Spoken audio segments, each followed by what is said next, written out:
Gayet rahatım. Sanki yeni doğmuş gibi hissediyorum kendimi. Eski sağlığıma kavuştum ya çok şükür. O da sizin sayenizde. İnşallah. Allah sizden razı olsun. İnşallah tekrarlamaz. İnşallah. Geçmiş olsun. Akciğerlerine girerek hava yollarında yabancı cisim gördük. Bunu da bronkoskopi ile çıkardık. Muhtemelen bir gıda artığı olduğunu düşünüyoruz.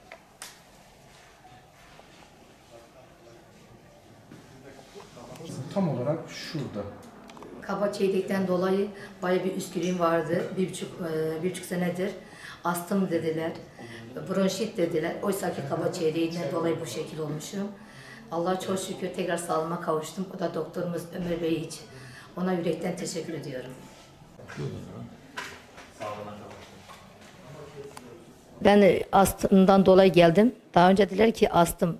Ben geldim ki buhar versinler. Battal Gazi Hastanesi'ne. Geldiğimde bayağı bir aşırı bir üskürüğüm vardı. Onlar da buharı tercih ettiler tabii ki. Geldi ama bir doktorumuz dedi ki bu astımdan dolayı olamaz. Aşırı bir üskürüğünüz var size. Ömer diye bir doktorumuz var. İsterseniz sizi oraya yönlendirelim. Ama ben işte şu an en azından bir rahatlatmam için bir şeyler yapmanız gerekiyor dedim. Çünkü geceleri hiç uyuyamıyorum. Aşırı üskürükten dolayı ağzımda kan geliyordu. Çok doktorlara da gittim. Ondan sonra kanserden şüphelendiler. Ondan sonra bir de astım, bronşit, çok şey söylediler.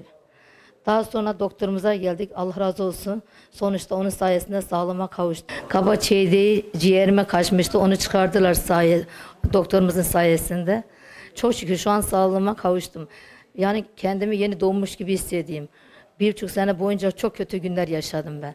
Astım dediler, kanser dediler, bronşit dediler. Çok şey söylediler. Ama şu gayet iyiyim. Kontrole geleceğim. Şu an üskürük falan hiçbir şey yok.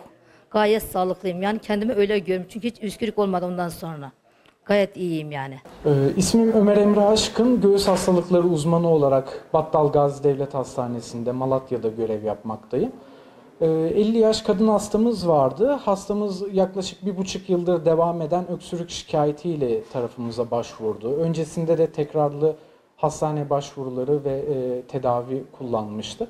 Tedaviye rağmen geçmeyen öksürük olması sebebiyle daha ileri tetkik yaparak tomografi gördük. Tomografide de bir şüphelendiğimiz bir alan vardı. Yabancı cisim olabileceğini düşündük.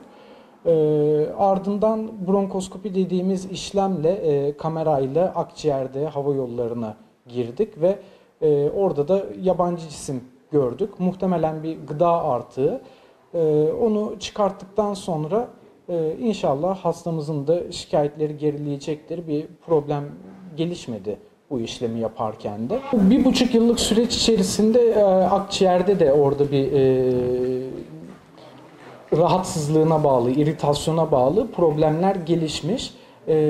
Fakat burada bizi daha çok uyaran tedaviye rağmen geçmemiş bir yakınması olması.